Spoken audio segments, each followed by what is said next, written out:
Hey, hey guys, what is up? Welcome back to my channel. So today's video, I am going to be sharing my results for the week. And also I'm going to be giving you guys 4 tips for your weight loss journey, 4 things that you should absolutely stop doing right now. So let's get into it now.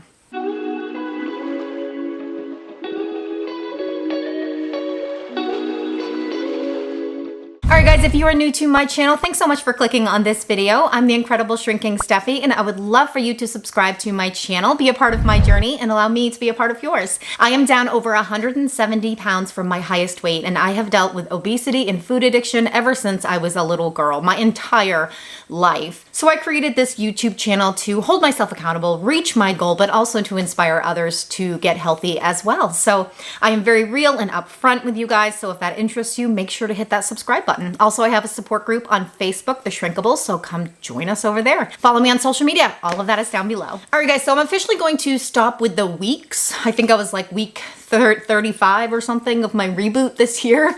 I kind of started over this year because I did a reboot at the beginning of the year and it was very successful. I've had a lot of success this year, but I think I'm officially done with counting the weeks because I feel like if I never lost another pound, I'd be okay with that. Like, I'm okay. Like, I feel good. Of course, I still have goals and I'm still going. I'm not giving up, but I'm just living over here. All right, guys, before we get into the tips, I'm just going to share real quick my results for the week because it's nothing exciting. I actually forgot to take a picture of it, but I've just been fluctuating up and down. I was 198.9 something. I was in Wonderland last week and I'm 200.2 today. So I am fluctuating back and forth, but I got my period this week. So it's my week. It's my week for that to happen. But I was thinking about it today because I've always been fixated on the scale, and looking at that number, it's like I get to Wonderland. What an incredible feeling. Those of you who have reached Wonderland, you know what that feels like. It just feels good seeing a 1 at the beginning of your weight. And so we celebrate that, right? We feel so good. Well, our weight fluctuates all the time, especially if you're a woman. And so it's going to go back up. Chances are it's going to go back up. And so the old me would be like, no, not a 2 again. No, get out of the 200s. Even if it was like 200.1 from 199.9. I mean, it's all in our heads. We need to stop focusing on that number. It's great to have goals and it's great to try and reach them. It's great to be in Wonderland. But we need to not be so fixated on that number because the old me would have seen that 200 this morning and be disappointed. And you know what I'm thinking?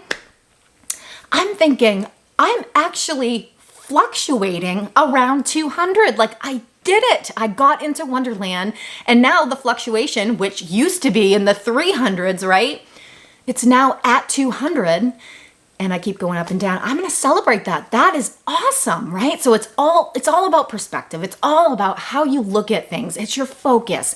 Change your focus into something positive, and I promise you, it's going to make all the difference for you. All right, guys, I'm going to be giving you 4 weight loss tips today. 4 things that you should stop doing immediately. Number 1, stop working against yourself. Work with yourself, not against yourself. Oh, this is something that I had to learn the hard way.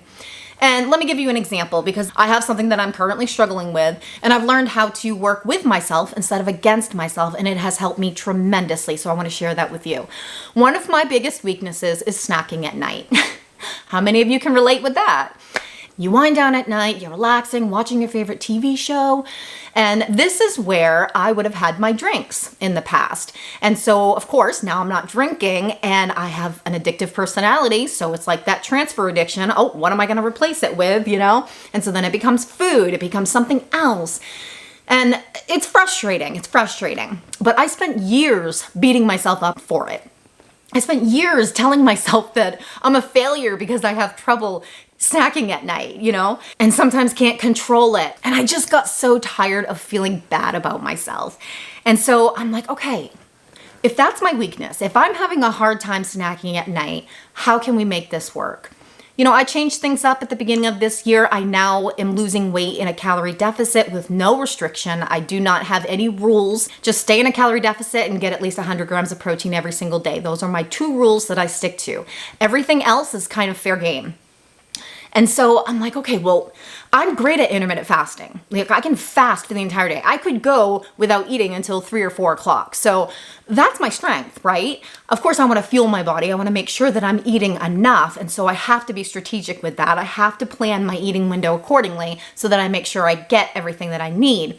But I can use that. I can still do intermittent fasting and make my eating window to include nighttime.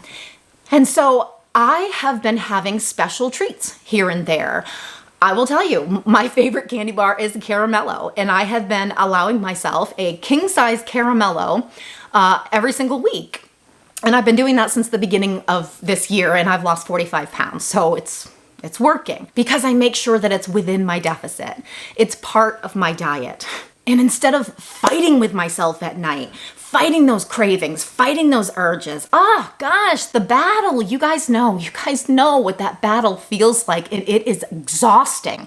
It is absolutely exhausting. And I just got so tired of it. Because then when I would cave, I'd feel like crap about myself, right? Oh, you did it again. You failed. You messed up. Of course you did, Steffi. You always do. Ugh, enough. Enough with the toxic thoughts that go through our heads. Enough. And so it has taken practice. It's not like I started doing this and had it down pat. Obviously not. I'm still learning. I'm still learning how to do this and have the right focus, have that right mindset. But allowing myself to have that special treat, whatever it is, has helped me so much because I'm not restricting myself. So it doesn't make those cravings crazy. Now, I would love to say that I have a king-size caramello throughout the entire week, like a piece here, piece here, piece here. No, I eat the entire thing in one night. I'll be honest. So good, so yummy. But I make sure that it fits within my deficit on that specific day. And so I satisfy that craving.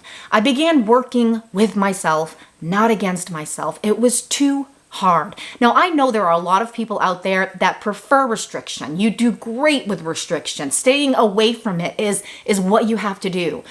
Stick to that. If that works for you, absolutely. It did not work for me, and it took me way too long to figure it out. And now that I'm doing it a different way and I'm seeing success and I feel like I'm finally living, I want to help those who are struggling like I was. Are you still struggling with that self-doubt, with that shame and guilt after every single time you have something that you shouldn't? It's okay to try a different way. If it doesn't work, it doesn't work. At least you tried it. This journey is all about experimentation. It's just experimenting, learning about yourself, learning about your body, what is going to work and what is not. I am so sorry if the light is going in and out. The sun is going behind the clouds and I'm seeing it go in and out. So I'm sorry if the lighting is all messed up. All right, the second thing that I want you guys to stop doing right now, stop obsessing. Stop obsessing over every calorie. Stop obsessing over every carb. Stop obsessing over every workout. Whatever it is that you're doing right now, whether you're counting calories, whether you're counting carbs, stop obsessing over it. Stop obsessing over every single calorie and every single workout, because let me tell you something. Your success with your weight loss journey has nothing to do with diet and exercise. Okay, you're probably thinking what the heck is this girl talking about? Let me explain. It has nothing to do with diet and exercise, but it has everything to do with your habits when it comes to diet and exercise. We all know how to eat right and exercise for the most part, right? We all know how to do that. Some of us will start off great, we're good, life happens, we fall off. And then what?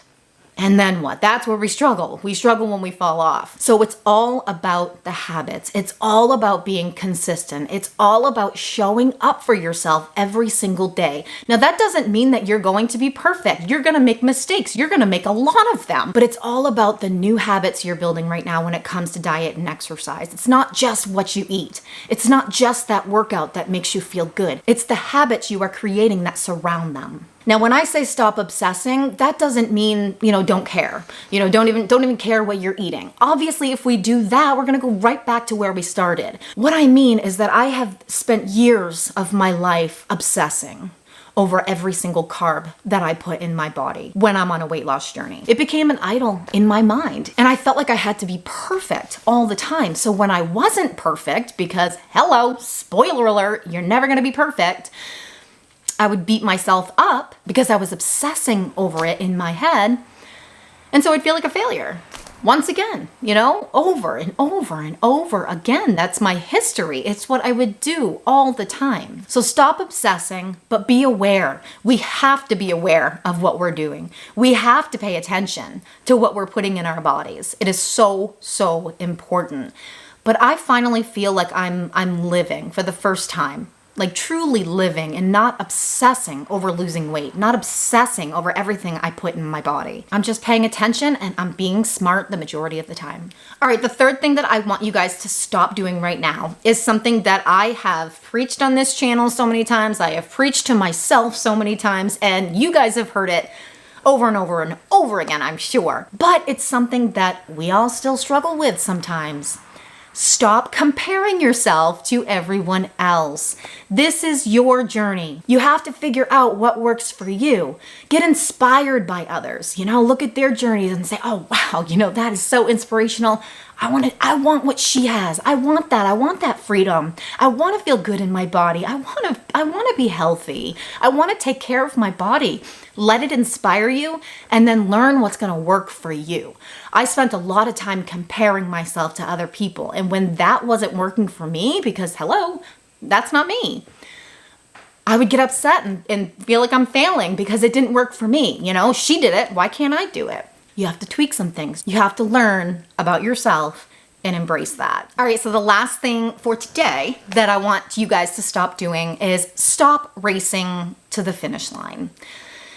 It is so important to celebrate those small wins, big wins and small wins. If you hit a smaller goal, celebrate that. Do you know how many times I would set a goal for myself and I would reach it and I'd celebrate for like 15 seconds. You know, it's like, oh, you know, I got into Wonderland. Yes. Oh my gosh, that feels amazing. Oh, I feel great. What's my next goal? You know, like where am I going? And I did it. When I got to Wonderland, I said, okay, my next goal is 187. 187 is my goal because when I weigh 187 pounds, I will have lost an entire me. 187 pounds. So that is my next goal, and it's going to be really, really cool to hit it. But when you jump that fast to the next goal, you're totally ignoring what you just did. Stop and smell the flowers. Give yourself some praise. Give yourself some credit. You did it. I don't care what goal you set for yourself. If you hit it, you did it. Celebrate that. Be proud of yourself. If you're constantly racing to the finish line, then you're not even going to be present in your journey. You're going to miss it. You're not even going to be there for it. This is not a sprint. It's a marathon, and I know you've heard that many, many times before, but it's so true. It's so true, and that's why we need to change our focus. That's why we need to not obsess over every calorie, over every carb, over the scale, over things that truly don't matter in the end. Because it's all about our habits. It's all about change. It's all about growth, the growth that we make within ourselves. We change from the inside out. And let me tell you, it's a process. So you're gonna be ready for that ride. All right, guys, that's it for this video. I hope you liked it. If you're still watching right now, I want you to comment down below, I am me. I want you to really let that sink in. I am me. I want to fall in love with me, who I am right now, not when I reach a certain goal. I want to love myself for who I am, for who God created me to be. I am me. That is our superpower. All right, guys, I hope you liked this video. If you found any value in it, give me a thumbs up, subscribe to my channel, and join my support group on Facebook. I'll see you guys at the next video. Bye, guys.